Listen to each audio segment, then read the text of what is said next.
Class 11 की शुरुआत करते हैं कॉम्प्लेक्स नंबर्स से। तो कॉम्प्लेक्स नंबर्स क्या होते हैं?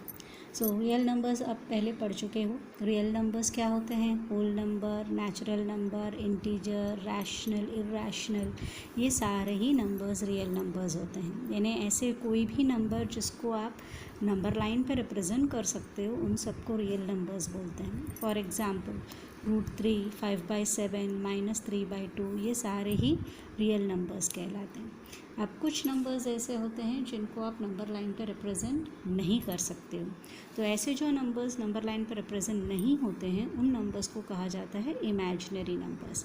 इमेजिनरी नंबर्स में आते हैं √4। √4 तो अपने को पता है 2, लेकिन अगर यहाँ पे माइनस का साइन लग जाता है तो ये नंबर आप रिप्रेजेंट नहीं कर सकते हो। जैसे √−36, √−5, ये सारे ही नंबर्स इमेजिनरी नंबर्स कहलाते हैं। लेकिन इनको भी सॉल्व किया जा सकता है। उनको रिप्रेजेंट करने के लिए जो स्पेशल प्लेन यूज़ करते हैं उसको आर्गन प्लेन बोलते हैं। अब इसमें जैसे √−4 आपको निकालना है तो ये जो माइनस का साइन रहता है उसको I² से डिनोट करते हैं। तो ये बन जाता है √4I²। 4 का स्क्वायर रूट तो अपने को पता है 2, I² का स्क्वायर रूट हो जाएगा I, तो √−4 हो जाएगा 2I। तो ये I जो है ये इमेजिनरी नंबर को डिनोट करता है। ये आयोटा कहलाता है, ग्रीक वर्ड है। I represents iota. तो अपन आयोटा नहीं बोलते हैं, I से ही रिप्रेजेंट करते हैं। सिमिलरली -36 अगर आपको निकालना है तो माइनस का साइन हटाते उसको I² से रिप्रेजेंट करेंगे तो ये बन जाएगा 6I। ये इमेजिनरी नंबर्स कहलाते हैं। अब ये कुछ नोटेशंस याद रखने हैं आपको। जैसे यहाँ पे I² माइनस के साइन को अपन ने I² लिया, यानी I² की वैल्यू हमेशा -1 रहती है। I³ की वैल्यू अगर आपको निकालनी है तो उसको लिखते हैं I² × I। तो I² की वैल्यू तो -1 है, तो ये बन जाएगा -I। तो इसको भी याद रखो, I³ = -I। और सबसे मेन है I⁴।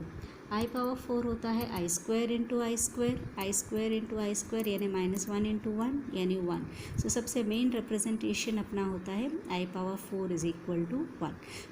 शुरुआत में आपको जो मेन याद रखना है वो है I² = -1, I³ = -I and I⁴ = 1। Suppose आपको I⁴49 निकालना है। I⁴49 डायरेक्टली आप नहीं निकाल सकते हो, तो इसको 49 को 4 से डिवाइड करो। सारे ही नंबर्स को हमेशा ही आपको 4 से करना है क्योंकि I⁴ 1 होता है। 49 को 4 से डिवाइड करते हैं तो 4 × 1 = 4, 9, 4 × 2 = 8। ये बन जाएगा, क्वोशिएंट आ जाएगा 12 एंड रिमाइंडर आ जाएगा 1। I⁴49 को कैसे लिख सकते हैं? 4 × 12 + 1। ये बन जाएगा I⁴ पावर 12 × I⁴ 1। I⁴ की वैल्यू तो अपने को मालूम है 1, तो ये पूरा टर्म 1 हो जाता है, तो बचेगा I⁴I, यानी ये बन जाएगा I। जो भी आपका ये प्लस के बाद जो नंबर रहता है वही अपना मेन रिप्रेजेंटेशन रहता है, क्योंकि I⁴ हमेशा ही 1 हो जाएगा। यहाँ पे जैसे +1 है तो I⁴1 I आंसर आ जाएगा। अब I⁻49 जब निकालना है तो माइनस का साइन जब भी दिया रहता है आप इसको डिनोमिनेटर में लिखोगे। I⁴1 / I⁴49। अब इसको भी रिप्रेजेंट सिंप्लीफाई करने पे ये आ जाएगा 1/I, लेकिन डिनोमिनेटर में कभी I नहीं रहना चाहिए, इसको रेशनलाइज कर लेते हैं। I से मल्टीप्लाई एंड डिवाइड करा तो न्यूमरेटर में बन जाएगा I × I²। की वैल्यू -1, तो ये बन जाएगा -I। सपोज़ आपको निकालना है I⁻1024। I⁻1024 में भी 1024 को 4 से डिवाइड करेंगे तो ये आ रहा है 256 और रिमाइंडर आ रहा है 0। यानी इसमें रिमाइंडर 0 यानी I⁻0 हो जाएगा, यानी आंसर आएगा 1।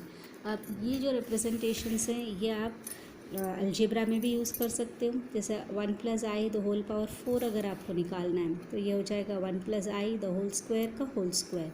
यहाँ A+B² की आइडेंटिटी लगाते हैं, 1 + 2I + I² का होल स्क्वायर। I² की वैल्यू -1, तो +1 - 1 कैंसिल, 2I का स्क्वायर बन गया, तो ये 2 का स्क्वायर 4, I का स्क्वायर I²। I² की वैल्यू अगेन -1, तो आंसर आ जाएगा -4।